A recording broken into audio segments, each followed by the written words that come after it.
سب سے پہلے تو یہ بتائیں کہ سر یہ اس جنگ کی مکس کے اندر اب یہ جو ہوتی ایلیمنٹ آ گیا ہے اور ان کی جانب سے سعودی آئل ٹینکرز کو اس طریقے سے ہٹ کرنا، آپ اس پیش رفت کو کیسے دیکھتے ہیں؟ جی بالکل، یہ ایک خطرناک پیش رفت ہے. ظاہر ہے کہ یہ آن دا کارڈز تو تھی، کیونکہ یہ بہت پہلے سے کہا جا رہا تھا کہ ایران کے پاس یہ کارڈ ہے. ابھی تو صرف اسٹریٹ آف ہرمز انہوں نے بند کی ہے، وہ ہوتیز کے ذریعے باب المندب بھی بند کر سکتے ہیں. لیکن جو 20% یا 22% ٹریڈ ہے خصوصاً تیل کی، وہ اسٹریٹ آف ہرمز یا آبنائے ہرمز سے گزرتی ہے، اور 12% کے قریب جو ہے وہ ادھر سے. تو ملا کے تو پھر دیکھیں 32% سے اوپر بات چلی جاتی ہے. اور خصوصاً اس ریجن کے لیے اگر بات کریں، کیونکہ سعودی عرب میں کیا ہو رہا تھا کہ انہوں نے ایک آئل پائپ لائن انہوں نے بنائی ہوئی ہے، جس کے جب ادھر آبنائے ہرمز بند ہوا تو انہوں نے اپنی آئل پروڈکشن ایکسپورٹ کے لیے شفٹ کرنی شروع کر دی تھی. جو امبوہ پورٹ انہوں نے اسی کے لیے شاید پہلے سے ہی بنا کے رکھا تھا، کیونکہ وہ اینٹیسپیٹ کر رہے ہوں گے کبھی اگر یہ مسئلہ ہوا تو. اور وہ پھر سارا ریڈ سی کے ذریعے باب المندب کے ذریعے بھیج رہے تھے وہ تیل. اب وہ وہاں پہ انہوں نے جب اٹیکس کیے ہیں ہوتیز نے، پہلے تو انہوں نے ایک تھریٹ دیے، پھر اب انہوں نے ایکچوئل جب اٹیک کیے ہیں تو سعودی شپنگ تو اب وہاں سے انہوں نے اس کا رخ جو ہے تبدیل کر کے تو اب سوئز کینال کی طرف کر دیا. سوئز کینال سے وہ بہت ایک لمبا دورانیہ ہے، پھر وہاں سے پورا افریقہ کو آپ گھوم کے اور جو ہے نا کیپ آف گڈ ہوپ سے ہوتے ہوئے پھر جو ہے پھر آپ ایشیا کی طرف یا باقی اطراف میں جاتے ہیں. تو یہ بالکل ایک نیا ڈائمنشن ہے اور اس سے یہ کانفلکٹ وائڈن ہو سکتا ہے. تو اس لیے میں سمجھتا ہوں ویسے بھی دیکھیں اب جس طرح کے تھریٹس اس وقت ٹریڈ ہو رہے ہیں دونوں سائڈز میں، جس طرح امریکہ نے کہا کہ اگر آپ کوئی بھی شپ اٹیک کرتے ہیں اپنے ہرمز میں تو ہم اس کے جواب میں آپ کا کوئی بجلی گھر یا آپ کا کوئی جو ہے نا ڈیسیلینیشن پلانٹ یا کوئی برج تباہ کریں گے. اور اگر وہ ایسا کرتے ہیں تو پھر سعودی عرب کا وہ اپنا ایران کا جواب یہ ہے کہ وہ پھر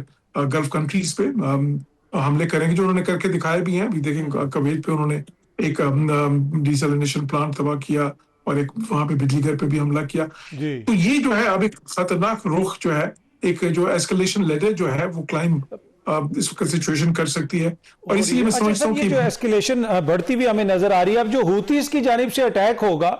تو کیا وتھ سرٹینٹی ہم یہ کہہ سکتے ہیں کہ یہ ایران ہی کروا رہا ہے؟ کیا اس کے جواب میں ایران کو امریکہ ٹارگٹ کرے گا، یا پھر یہاں پہ کچھ ایسی فورسز بھی انوالو ہو سکتی ہیں؟ اب آپ کو پتا ہے خطے کے اندر اسرائیل بھی ہے، اس کی بھی کوشش ہوگی کہ جنگ بڑھے، تو اس وجہ سے یہ صورتحال زیادہ پیچیدہ ہو رہی ہے.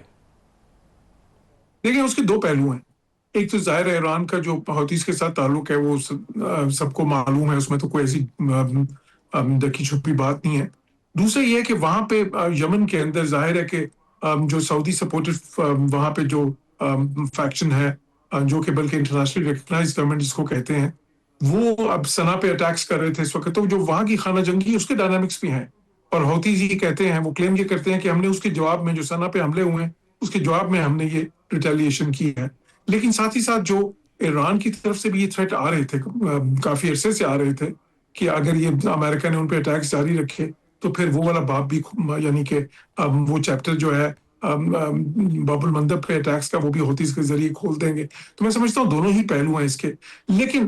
ریگارڈلیس کہ وہ کس وجہ سے ہو رہا ہے، اصل چیز تو یہ ہے کہ اس کے ریپرکشنز کیا ہیں، اور اس کے ریپرکشنز جو ہیں وہ تو بہت ہی زیادہ جو ہے نا چیلنجنگ ہیں سب کے لیے، نہ صرف اس خطے کے لیے، نہ صرف سعودی عرب اور باقی گلف کنٹریز کے لیے، بلکہ باقی سارے ملکوں کی. دیکھیں آئل تیل کی قیمت آج $100 ابوو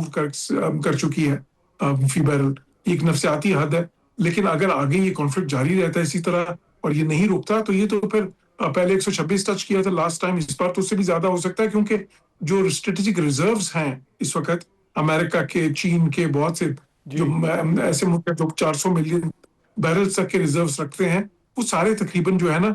کافی زیادہ وہ ایکسپینڈ کر چکے ہیں، اور وہ بھی ان کو بھرنے کا وقت نہیں ملا، کیونکہ یہ فوری وہ MOU کے سائن ہونے کے کچھ عرصے کے بعد یہ دوبارہ کانفلکٹ شروع ہو گیا. تو اس لیے اس وقت سچویشن جو ہے وہ زیادہ پیچیدہ ہو گئی ہے. اچھا سر، اس میں دیکھیں نا، ایک تو ریجن کے اندر جو کچھ ہو رہا ہے اوبیسلی اس سے سب کو نظر آ رہا ہے کہ چیزیں کس طرف جا رہی ہیں، لیکن پاکستان نے اب تک جو کردار ادا کیا اور پوری دنیا نے اس کی تعریف کی ہے وہ ثالث کا کردار ہے. لیکن اب سعودی عرب کے ساتھ ہمارا ایک دفاعی معاہدہ بھی ہے، آج بھی ہمارے پرائم منسٹر نے سعودی قیادت سے ٹیلی فون پہ بات بھی کی ہے. اب یہ جو چیزیں ہیں یہ پاکستان کے لیے کتنی جو ہے وہ کمپلیکیٹڈ ہو سکتی ہیں یہاں پہ، کیونکہ اگر اسی طرح معاملہ چلتا رہا تو پاکستان کی بھی پھر کچھ رسپانسبلٹیز ہوں گی، کچھ ایسے معاملات ہوں گے کہ شاید پھر پاکستان کو کوئی سائیڈ چننی پڑے. دیکھیں ایک تو خیر آج جو ہمارے اسپوکس پرسن ہے فارن آفس کے، ظاہر ہے وہ اسٹیٹمنٹ آج کی بھی اور اس سے پہلے کل کی بھی وہ بہت واضح ہے اس بارے میں کہ پاکستان کی یہ ریڈ لائنز ہیں کچھ جو ہے ہوتیز کے جو اٹیکس ہو رہے ہیں اس کے بارے میں بھی ہمارا ایس ایم ڈی اے ہے سعودی عرب کے ساتھ، اس میں بالکل کچھ رسپانسبلٹیز ہیں. پھر دیکھیں ساتھ ہی ساتھ دوسری ولنریبلٹیز جو پاکستان کی ہیں وہ بہت اہم ہے. پاکستان کا ایک بیلنس آف پیمنٹ کرائسس سے ہم نکلے تھے، بہت مشکل سے ہم سنبھلے ہیں اس سے. اب یہ جو ہے اگر یہ تیل کی قیمتیں یہی رہتی ہیں، اگر اسی طرح یہ جو ٹریڈ ڈسٹرپشن ہو جاتی ہے تو پھر دوبارہ سے ہم ایک بیلنس آف پیمنٹ کرائسس کی طرف جا سکتے ہیں، دوبارہ سے انفلیشن بھی انکریز کر سکتی ہے. پاکستان جیسے ملک تو اکنامیکلی ویسے بھی ولنریبل ہے. پھر دیکھیں اگر یہ جنگ جون سی ہے، اگر یہ کانفلکٹ اور وسیع ہوتا ہے، ریجنلی جو ہے زیادہ پھیلتا ہے، تو پھر اسٹیبلٹی اور سیکورٹی کے میں اور پاکستان تو ایک بہت اہم ملک ہے اس خطے کا، تو اس میں کوئی شک نہیں. اسی لیے پاکستان کی جو ڈپلومیسی اور میں یہ دیکھیں جب یہ ایم او یو سائن ہوا تو اس کے ساتھ ہی میں نے یہ کہا تھا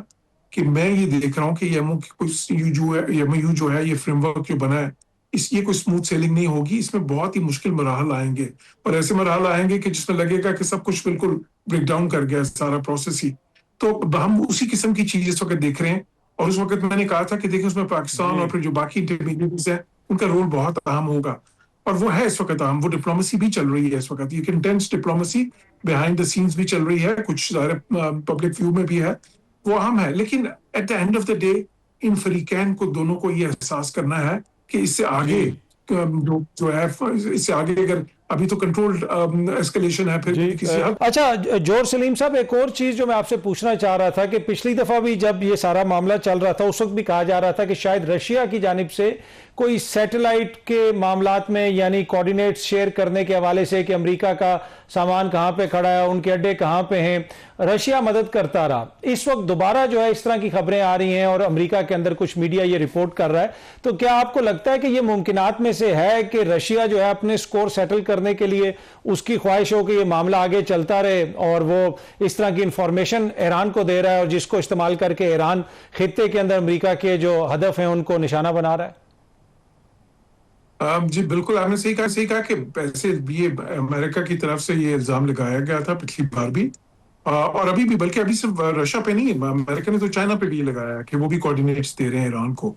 اچھا رشیا کا تو خیر اسٹریٹجک انٹرسٹ بھی ہو سکتا ہے، ایک تو ظاہر یوکرین والے معاملے میں کیونکہ اس کی وجہ سے بھی ہے، اور دوسرا یہ ہے کہ ان کو فائدہ بھی ہے. ایکچولی جب یہ کانفلکٹ جاری رہتا ہے تو دو چیزیں ہوتی ہیں، ایک تو یہ کہ تیل کی قیمت بہت اوپر چلی جاتی ہے اور رشیا کا مسئلہ یہ ہے کہ ان کا جو تیل ہے وہ اس کو نکالنا ذرا اس کی ایکسٹریکشن جو ہے وہ ایکسپینسو ہے. تو تیل اگر $60 سے نیچے چلا جائے تو ان کے لیے بہت ہی مشکل پیدا ہو جاتی ہے، لیکن اگر وہ سے $80 $90 سے اوپر چلا جائے تو ان کے لیے بہت ہی اچھا ہو جاتا ہے. اور دوسری چیز یہ ہے کہ پھر وہ ٹیمپرریلی اگر یہ کانفلکٹ چلے تو پھر وہ کئی بار سینکشنز بھی ان پہ ویو ہو جاتی ہیں، جس طرح پچھلی بار امریکہ نے سینکشنز ویو کر دی تھی رشیا پہ تاکہ آئل کی قیمت بہت زیادہ اوپر نہ جائے. تو پھر دونوں طرف سے ان کو فائدہ ہو جاتا ہے. تو چائنا کو اندازہ ہے اس میں فائدہ نہیں ہے اس کانفلکٹ میں، ان کو باقی ملکوں کی طرح نقصان ہے اس کانفلکٹ کے جاری رہنے سے، کیونکہ ان کی سپلائی 50% ان کی جو ہے انرجی سپلائی وہ ادھر سے ہوتی ہے گلف سے، اور ان کے اسٹریٹجک ریزروز بھی اس وقت بڑی تیزی سے کم ہو رہے ہیں جو آئل کے وہ یوز کر چکے ہیں کافی حد تک. تو اس لیے میں سمجھتا ہوں کہ اگر اس طرح سے دیکھا اسٹریٹجک انٹرسٹ تو رشیا کے ہے بالکل، چائنا کے اس طرح سے نہیں ہے. امریکہ نے الزام دونوں پہ لگایا تو لیکن یہ جہاں ٹیکنیکلی فیزیبل ہے جو ہے نا، اور ظاہر ہے جیو پولیٹیکلی بھی پاسبل ہے.